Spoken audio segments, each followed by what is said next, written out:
teman-teman semuanya, kembali lagi bersamaku di channel Aziza Da Silva. Oke, kali ini aku mau bahas tentang klasifikasi klien berdasarkan tingkat ketergantungan. Di sini ada menurut Hansen ya. Dan seperti biasa nanti aku akan berikan contoh soal UKOM di akhir penjelasan, oke? Menurut Hansen, klasifikasi berdasarkan tingkat ketergantungan itu ada 5 kategori.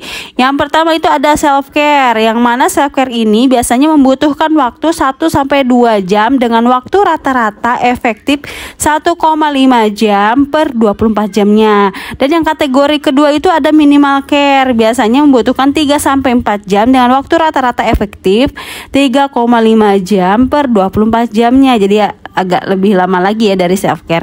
Dan kategori yang ketiga itu ada intermediate care, biasanya membutuhkan 5-6 jam dengan waktu rata-rata efektif 5,5 jam per 24 jamnya. Dan kategori keempat itu ada modified intensive care, biasanya membutuhkan 7-8 jam dengan waktu rata-rata efektif 12 jam per 24 jam. Dan ini ada kategori 5 yang terakhir adalah intensive care, biasanya membutuhkan 10-14 jam, lebih lama lagi ya, dengan waktu rata-rata efektif 12 jam per 24 jam. Dan di sini yang menjadi catatan untuk kita, penentuan tingkat ketergantungan pasien itu menurut Hansen ini rumusnya tinggal jumlah perawatan langsung ditambah jumlah perawatan tidak langsung gitu ya. Oke, kita masuk ke contohnya saja biar kita paham langsung ya. Contoh soal UKOM pertama terkait tingkat ketergantungan pasien.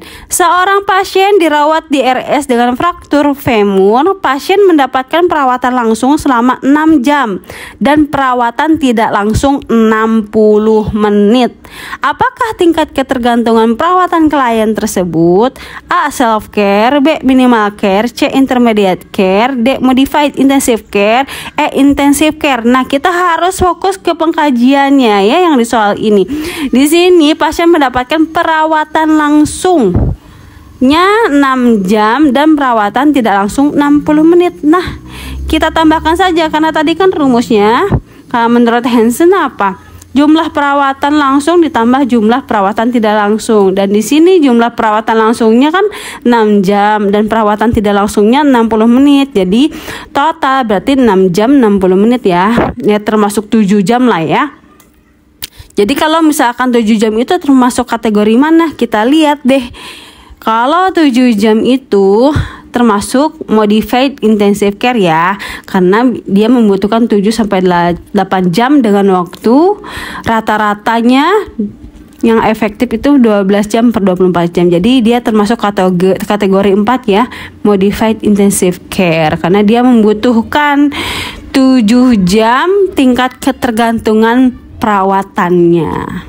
Jadi jawabannya adalah D, modified intensive care. Oke, lanjut ke soal nomor 2. Seorang perawat pelaksana mendapat tanggung jawab mengelola seorang klien dengan cedera kepala sedang GCS 9. Klien mendapatkan perawatan langsung selama 6 jam dan perawatan tidak langsung 2 jam. Apakah tingkat ketergantungan perawatan klien?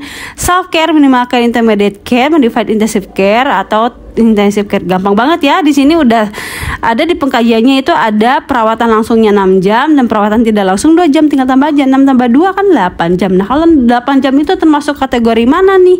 Kita masukkan. Nah, 7-8 jam itu termasuk modified intensive care. Jadi jawabannya adalah D, modified intensive care, karena dia membutuhkan 8 jam tingkat ketergantungan perawatan ya pada pasien tersebut. Nah, mudah banget kan. Yang penting sih intinya kalian harus fokus sama pertanyaannya, tingkat ketergantungan perawatan klien ya.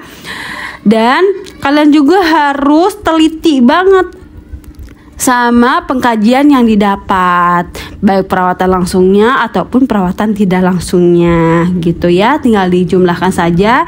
Habis itu kalian cocokkan deh ke kategori mana, kategori 1 kah atau sampai 5, self care, minimal care, intermediate care, atau modified care, atau intensive care. Jadi kalian harus hafal nih berapa jam ya setiap masing-masing kategori ini. Oke? Mudah-mudahan videonya bermanfaat. Salam sehat, sukses selalu. See you next video. Bye bye.